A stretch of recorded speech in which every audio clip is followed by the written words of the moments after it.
All right, so we're diving into growing beyond the syllabus today, which, life advice from a teenager. Who would have thought? Definitely a unique perspective. It is.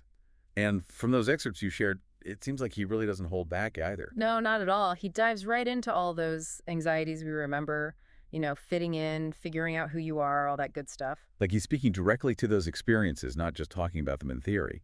And I think that's what makes it so refreshing. Totally. And he's also pretty upfront about his critiques of traditional education and how it just doesn't quite prepare you for, well, real life. Right, like you could ace all the tests in the world, but still have no idea how to do your taxes or manage a budget or deal with a difficult coworker. Exactly. And he highlights that gap that so many teenagers face. They're turning to, like, the internet for answers. Which, let's be real, can be a bit of a mixed bag. Totally. So he's really advocating for this teen perspective on things. Like, here's how it actually is from someone who's living it right now. Kind of like getting advice from a friend who really gets it. Yeah. So let's unpack some of these big ideas. He talks about the power of perspective, which makes sense considering most teenagers are still figuring out their own views on the world. Right. And to illustrate this, he tells a story about two friends of his, they're identical twins, by the way, who grew up in the same households but have completely different personalities, which led them to make, like, wildly different choices. It's like that nature versus nurture debate, but for perspective. Totally. And he talks about dare to differ, which is all about making choices based on your own values and experiences, even if it means going against the grain. Right. He actually chose a different academic path than his friends, and I'm sure he faced some pressure because of it. Oh, I bet, especially with that whole social media comparison thing. Exactly. It takes courage to forge your own path, especially when it feels like everyone else is doing their own thing. It's so easy to get caught up in comparing yourself to others, especially online. Right. But he emphasizes that your path is your own. I like that. Yeah, It's about owning your choices, even if they're different from everyone else's. exactly. And speaking of owning your choices, that kind of leads into his next big idea: believe, become. Okay, I'm intrigued. He uses a pretty interesting analogy to describe this one, comparing a young person to a sapling. Right, just like a sapling needs the right nourishment and care to grow, he's saying individuals need self-belief to reach their full potential. You have to believe in yourself before anyone else will. Exactly. And he backs it up with this survey he conducted asking people if they had ever underestimated themselves, and a whopping 94% of them said yes. Wow, 94%. So it's not just us. Not even close. It's this universal experience. We all have those moments of self-doubt. It's encouraging to hear that even successful people have probably felt that way at some point. Totally. And to help combat those negative thoughts, he talks about positive affirmations. I've heard about those, like consciously speaking positive statements about yourself to build up that self-belief. Exactly. It's like giving your mind a pep talk, reminding yourself of your strengths and capabilities, and not just thinking those positive thoughts, but trying to cultivate a positive outlook on life in general.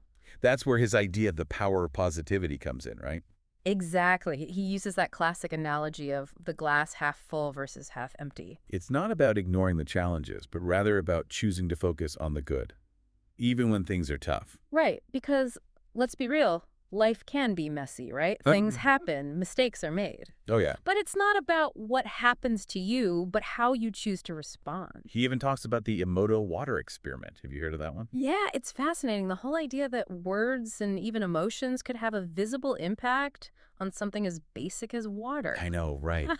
Like what we say and think actually has a tangible effect on the world around us. It's pretty mind-blowing. So we've talked about the power of perspective, the importance of self-belief and positivity. But what happens when things don't go our way? Hmm. When we face those inevitable challenges or setbacks. Well, that's where his next big idea comes in. React versus respond. Ooh, okay. Tell me more. He encourages readers to move beyond those initial, often emotion-driven reactions and choose more intentional responses, especially when facing those difficult situations. He uses a really relatable example. Imagine your mom accidentally spills a bowl of soup on you. Okay, not the best feeling in the world. Right, so do you, yell and get upset and storm off? Right. Or do you take a breath, acknowledge the situation, and respond calmly? It's the difference between letting our emotions control us versus choosing a more measured approach. Exactly. And it's not always easy, right? But he provides some really practical tools and techniques for navigating those moments. Like what? Well, he talks about the importance of channeling pressure into something positive, kind of like athletes do. Okay, so like using that nervous energy to your advantage. Exactly. And then there's criticism, which can be tough to him. No kidding, criticism is never fun. He actually encourages people to view criticism as potentially valuable. Okay, how so? Well, he uses a really interesting example. He talks about the Indian Space Research Organization, or ISRO, Okay. specifically their Mars mission. So during those final stages, they were faced with a potential fuel shortage. And to troubleshoot it, the scientists basically had to criticize their own work. Oh, wow. Yeah. Talk about high stakes. Right. But by being open to that feedback, even though it was tough, they were able to identify and fix hundreds of potential issues, which ultimately contributed to the mission's success. Okay, so it's about being open to constructive criticism, even if it's uncomfortable. It's about learning and growing from those moments. Exactly. And he doesn't shy away from mistakes and failures either. He talks about how they are just part of life and it's okay. Easier said than done. Totally. But he encourages people to view them not as setbacks, but as opportunities for growth. So it's like that saying, you win some, you learn some. Exactly. He actually shares examples of people like J.K. Rowling and Stephen King, who both faced a ton of rejection before achieving success. It's a good reminder that even the most successful people have faced challenges. It's how they respond to those challenges that really matters. So mistakes are okay. It's all about perspective and choosing a positive response. Precisely. And you know what he says is a really simple yet powerful tool for navigating those tough moments? What's that? Your breath. Okay, tell me more.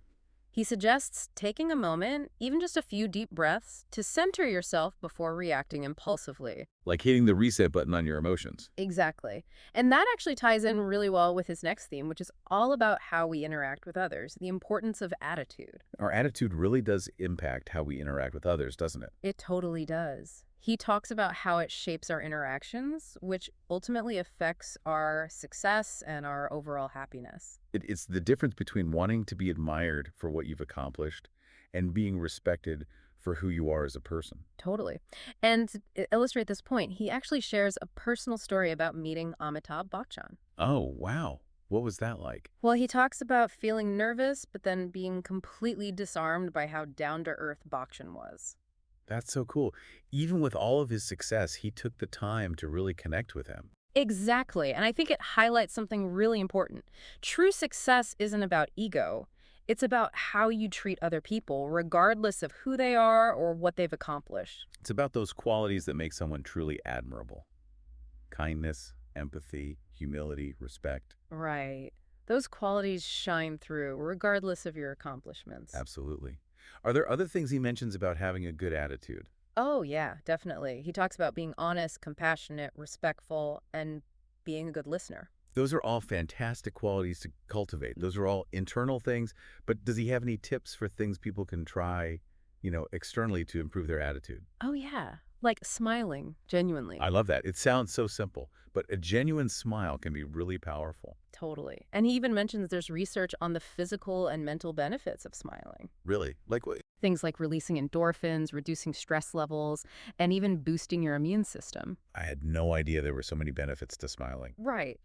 And he also emphasizes being courteous and polite, like, the basics, dressing appropriately, having good body language, those sorts of things. Those things can make a big difference in how you're perceived by others, and perception is a big part of attitude, isn't it? Absolutely.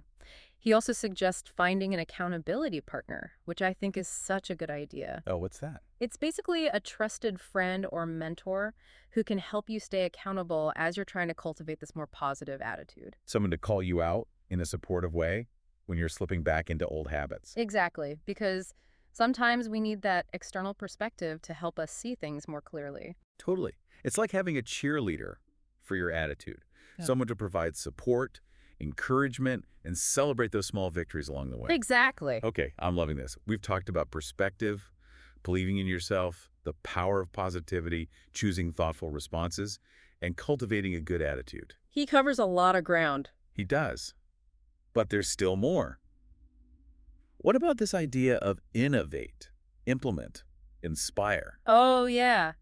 That's where he encourages readers to embrace their entrepreneurial spirit. He also gets real about his thoughts on traditional education systems. He doesn't seem to be a huge fan. No, he definitely has some I criticisms. mean, those high-stakes exams he talks about, like the JEE and CA exams in India, those are insanely competitive. They are. And he points out that even if you do win that race, you're still just a rat in a system that wasn't designed for your happiness. It's like that quote, "Don't be afraid to fail. Be afraid not to try." But it's so easy to get caught up in that cycle, right? To feel like we have to follow this predetermined path to success. Absolutely. And I think that's why he talks about the smart race instead. Okay, so what's the smart race? It's about forging your own path, figuring out your unique skills and passions, finding those opportunities that really light you up, even if they don't fit the traditional mold. So instead of following a path someone else laid out for you, you're creating your own. Exactly. He talks about starting a side hustle, launching a business, pursuing creative projects, whatever it is that speaks to you. It's about being innovative, a problem solver. I love that. It's about looking at the world with fresh eyes, seeing opportunities where others might see obstacles. He actually breaks it down into 3 key stages: innovate, implement, inspire. Right, like a roadmap to making your ideas a reality. So innovate is about coming up with that initial idea, that spark of creativity. Exactly. Then implement is where you roll up your sleeves and turn that idea into something tangible. He actually interviewed a friend of his for the book, Aryan Sharma. Oh, yeah. He co-founded like multiple successful startups. Yeah, Sure. while he was still a teenager. And he talks about the importance of meticulous planning, building a great team, managing resources, and like never giving up. It's about persistence, embracing those challenges and learning from mistakes along the way. And mistakes are going to happen, right? That's part of the process. Totally. He talks about the importance of learning from those mistakes and using them as stepping stones. It reminds me of those famous authors he mentioned. J.K. Rowling and Stephen King. Yeah, like they faced countless rejections before their work was finally accepted. It's really encouraging to know that even the most successful people experience setbacks. It's not a straight line to the top. Exactly. Speaking of incredible people, I was so struck by that story he told about meeting Amitabh Bachchan. I mean, this is a legend, someone who's achieved incredible success, and yet he comes across as so down to earth. Right. I think it speaks to the power of humility. Totally. And it makes me think about something else he emphasized, the importance of a positive attitude. And I don't just mean thinking positive thoughts, but embodying that positivity in everything you do. Like in how you treat other people. Exactly. He talks about things like smiling genuinely, being courteous and polite, and having good body language. And I mean, those are all things that we can consciously work on, right? Absolutely. They're like small tweaks that can make a big difference. And it's not just about being positive all the time. It's about choosing how we respond to situations, which goes back to his whole react versus respond point. It's about pausing before reacting impulsively, choosing more thoughtful approach. Exactly. And he even suggests finding an accountability partner to help with that. It's like having a cheerleader for your attitude. I love that. Okay, before we get too off track, we have to talk about this teenager's thoughts on money. I mean, he dedicates a whole section to money matters.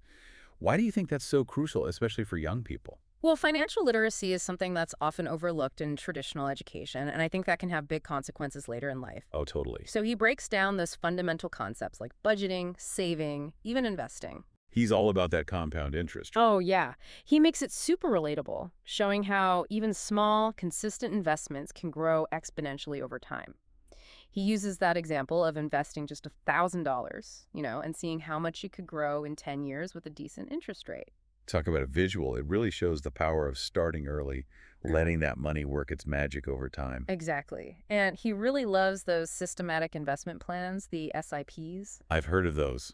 It's a set it and forget it kind of investment strategy, right? You're basically investing a fixed amount at regular intervals, and it takes advantage of something called rupee cost averaging, which helps to reduce the impact of market fluctuations. Smart. And that's the thing, he breaks down these potentially complex financial concepts in a way that makes sense for young people. Totally. But he doesn't sugarcoat things. Like, he definitely talks about the risks involved in investing, especially when it comes to things like cryptocurrency. It's all about making informed decisions with your money, doing Yeah. your research. Exactly. Okay, so we've talked about perspective, self-belief, positivity, reacting versus responding, and even attitude, and of course, money. But there's one more big concept he explores that I think is absolutely essential, especially for young people: time management. Right? He has that whole section TikTok. I love that. It's so true, though. It's like we think we have all the time in the world, but then suddenly we're like, where did the day go? Right. He challenges readers to really examine their perception of time.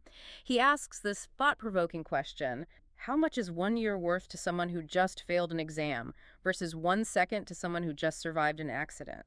Wow. It really makes you stop and think, doesn't it? Suddenly, our definition of what's important or valuable shifts completely. Totally. And he reminds everyone that no matter who you are, you get the same 24 hours in a day. It's how you choose to use them that makes all the difference. And he actually breaks down how the average person spends their time. I remember thinking, Yeah. wow, I really waste a lot of time. Right. It can be eye-opening to see where your time actually goes. Okay, so full disclosure, I am not a morning person, but he makes a compelling case for waking up early. He does. And I know it sounds painful, but do you remember that statistic he shares? The one about how 2 extra hours in the morning is like a whole extra month per year. Exactly. And when you put it like that, it definitely makes you reconsider hitting that snooze button. Right. But in all seriousness, he raises a lot of valid points about the importance of being intentional with our time. Totally. And he acknowledges that it's not easy, especially with all the distractions of modern life. He's talking about technology, Yeah, right? Like sure. social media, video games, all that good stuff. Yeah, he calls them out. Which is fair.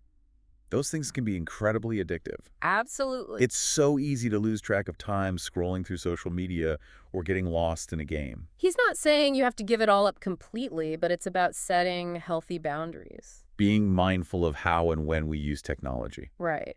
He suggests setting screen time limits, creating tech-free zones in your home, and finding other activities to nourish your mind and body. Like spending time in nature, reading, having a good conversation. Exactly. And to further help with time management, he talks about things like journaling and different productivity techniques like the Pomodoro technique and the Eisenhower matrix. Yes.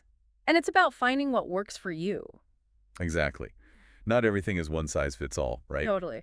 But the point is, we have more control over our time than we think we do. It's about being intentional and making conscious choices. Precisely. Okay, we've covered so much in this deep dive already, and we're not even done yet. We've talked about the power of perspective, the importance of believing in yourself, cultivating a positive attitude, the art of responding thoughtfully to challenges, embracing innovation, understanding financial literacy, and even mastering time management. This teenager really covered it all. He did. And he tied it all together with this recurring theme of compounding habits. That's right. It's such a powerful concept, highlighting how small, consistent actions can lead to significant long-term results. Like those tiny drops of water that eventually carve out a canyon. It's incredible. It's all about recognizing that we have the power to shape our own lives, one choice at a time, and those seemingly small, everyday choices, when done consistently, can lead to some pretty extraordinary outcomes. I totally agree. He also dedicates a whole section to this idea of innovate, implement, inspire. It's like he's encouraging young people to find their own path, maybe even start a business. Which, it's funny, I don't know if I was that forward-thinking as a teenager. I think it's incredibly insightful. He challenges that traditional idea of success using those high-pressure exams in India, the JEE and CA exams as a prime example. And he points out that even if you're one of the few who actually wins that race, you're still just a rat in a system that wasn't really designed with your happiness in mind. It's like that saying, don't be afraid to fail, be afraid not to try, which is, again, easier said than done. Especially as a teenager, there's so much pressure to just follow the crowd, to do what's expected of you. Absolutely, and I think that's why he talks about the smart race instead. He's advocating for young people to really figure out what their skills and passions are, and then to create their own opportunities. So instead of just following that well-worn path, he's saying, be innovative, be a problem solver. Exactly. He uses examples like starting a side hustle, launching a business, or even pursuing those creative projects that don't fit the traditional mold. It reminds me of this quote, the greatest danger for most of us is not that our aim is too high and we miss it, but that it is too low and we reach it. And I think that's kind of what he's getting at here, right? Like, don't be afraid to aim high, to dream big. I love that. But he doesn't just leave his readers with these lofty ideas. He provides a framework, right? This innovate, implement, inspire thing. He breaks it down to those 3 stages. So first you innovate, you come up with the idea, you find that spark of creativity. Then you have to implement, which is where you get your hands dirty, you turn that idea into an actual thing. And then finally you inspire. So it's about using your success to motivate and uplift others. I love that progression. He actually interviewed his friend, Aryan Sharma, for the book. Oh, yeah. Who, by the way, co-founded multiple successful I startups know, as right? a teenager. It's amazing. What insights did Aryan Sharma share about that implement phase? Well, he talked about the importance of meticulous planning, of building a solid team, managing resources, and like never giving up. Persistence, Yes. which is something that seems to come up a lot, right? This idea that entrepreneurship, it's not always easy, but it can be so rewarding. It's about embracing the challenges and learning from those setbacks for sure. And setbacks are going to happen, right? Yeah. That's part of life. He mentioned some other really successful people who faced major setbacks Oh, yeah. Like J.K. Rowling and Stephen King, both of whom faced tons of rejection. before their work was finally accepted. It's a good reminder for all of us that even the most successful people, they've all experienced failure at some point. It's not always a straight line to the top. It's how we respond to those challenges that really matters. Exactly. Okay, you know what really struck me, though? He told this story about meeting Amitabh Bachchan. I mean, this is a legend, someone who's achieved incredible success, and yet he comes across as so humble, so down to earth. Right. I think it speaks to how true success isn't about ego or status. It's about how you treat other people. And that makes me think about something else that he emphasized, this idea of having a positive attitude. And it's more than just thinking positive thoughts, it's about embodying it, right? Absolutely, like how you treat other people. Exactly. He even talks about things like smiling genuinely, being courteous and polite, having good body language, all these things that, honestly, we can consciously work on. Totally. They seem so small, but they make a big difference. Right. And it's not about being positive all the time, but it's about choosing how we respond. Which goes back to that whole react versus respond idea. Right. Like instead of just immediately reacting, maybe take a beat. He even suggests finding an accountability partner. Oh, yeah, to help you stay on track. I love that. It's like having a cheerleader, but for your attitude. Exactly. Okay, before we go too far down that rabbit hole, we have to talk about money. This teenager dedicates a whole section to money matters. Why do you think this is so important, especially for young people? Well, so often financial literacy is just not something that's covered in traditional education, and I think that can have serious consequences later in life. Totally. Like you get out into the real world and suddenly you're like, wait, how does this whole money thing work? Exactly. So he breaks down all those basic concepts: budgeting, saving, even investing. He's big on that compound interest. Oh, yeah. He does a really good job of explaining it in a relatable way, showing how those small, consistent investments can grow so much over time. He even uses that example of investing just $1,000 and then seeing how much it could be worth in 10 years with a decent interest rate. I love that visual. It really highlights how important it is to start early. Let that money do its work. Right. And he also talks about those systematic investment plans, the SIPs. Yeah, those are interesting. It's like that set it and forget it type of investing. Exactly. So you're investing a fixed amount at regular intervals, and it takes advantage of this thing called rupee cost averaging, which basically means you're minimizing the impact of those market ups and downs. So smart. It's Yeah. like he's demystifying all these financial concepts that can seem so complicated and making them accessible to everyone. He is. But he also doesn't try to sugarcoat things. Like, he talks about the risks associated with investing, particularly when you're talking about things like cryptocurrency. It's all about being informed, right? Do your research. Absolutely. He encourages readers to really understand the risk and to do their homework before investing in anything. He also talks about how the principles behind compounding, those can be applied to more than just money. He talks about applying them to habits and skills, even relationships. Okay, I love where this is going. How does he suggest people do that? How can you compound those other areas of your life? He encourages readers to think about those small, positive actions that they can do consistently that will build up over time. So, for example, even just reading for 15 minutes a day or practicing a new skill for 30 minutes each day. It's the idea that those small, consistent actions, they add up. They really do. Like those tiny drops of water that eventually carve a canyon. Exactly. It's amazing. Right. It is amazing. And it reminds me of something else he talks about, time management. Ah, yes. TikTok. Right. It's like we go through life and we don't really think about time that much. We take it for granted. Until it's gone. And then we're like, wait, where did it all go? Right. He has this great line in the book. He asks, how much is 1 year worth to someone who just failed an exam versus how much is 1 second worth to someone who just survived a life-threatening accident? Wow. It really puts things in perspective. Right. Like suddenly our definition of what's important, what's valuable, it shifts completely. Totally. And the thing is, no matter who we are, we all get the same 24 hours in a day. It's about how we choose to use them. Exactly. And, he even breaks down how the average person spends their time. Which is a little scary when you actually look at the numbers. It can be eye-opening. It makes you realize just how much time we waste without even realizing it. And full disclosure, I am so not a morning person. But he makes a really compelling case for waking up early. He does. And I know, it's painful. But remember that statistic. 2 extra hours in the morning is like a whole extra month per year. A whole month. I know. It's crazy. It definitely makes you think twice about hitting that snooze button. Right. Okay, but in all seriousness, he raises some good points about being intentional with our time.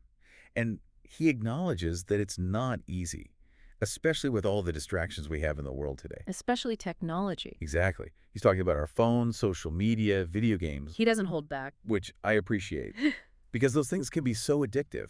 It's easy to lose track of time scrolling through social media or playing games. He's not saying you have to completely give them up, but it's about setting those boundaries, right? Yeah. Being mindful. Yes, about how and when you're using those things. And about finding things that nourish you outside of that digital world. Like reading or going for a walk or having an actual conversation with another human. Exactly. And he also talks about different things people can try to help manage their time more effectively. Like he talks about journaling, and he mentioned a few specific productivity techniques like the Pomodoro technique and the Eisenhower matrix. Yes. It's about finding what works for you. Experimenting a little. Exactly. Because, we're not all the same. What works for one person might not work for another. Absolutely. But I think the point is we probably have more control over our time than we think we do. It's about being intentional, Ah. about making choices. And on that note, we are just about out of time for today. But wow, we've covered so much in this deep dive. This teenager really did not hold back. He did not. We've talked about the power of perspective, the importance of believing in yourself, cultivating a positive attitude, the art of responding thoughtfully, the power of innovation, financial literacy, and of course, time management. It's impressive. And he brings it all together with this recurring theme of compounding habits, highlighting the importance of those small, consistent actions. It's really quite powerful. Like those little drops of water carving out a canyon. Exactly. And it's a good reminder that we have the ability to shape our own lives.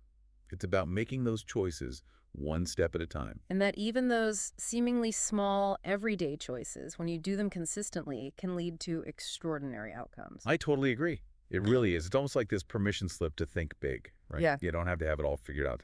Just focus on those small steps. Exactly. It reminds me of that quote, "The best time to plant a tree was 20 years ago. The second best time is today." I love that. It's never too late to start making those positive changes. Never. Well, as we wrap up this deep dive, I think it's safe to say we've unpacked a ton of really valuable insights from growing beyond the syllabus. We have, from the power of perspective to the importance of self-belief and a positive attitude. To choosing thoughtful responses over impulsive reactions, and of course, embracing innovation and really understanding things like financial literacy and time management. This teenager really covered it all. He did. And he did it in a way that feels, relatable, reproachable. Totally. Like he's giving advice, but it doesn't feel preachy. No, not at all. It feels like he's speaking from experience. Yes.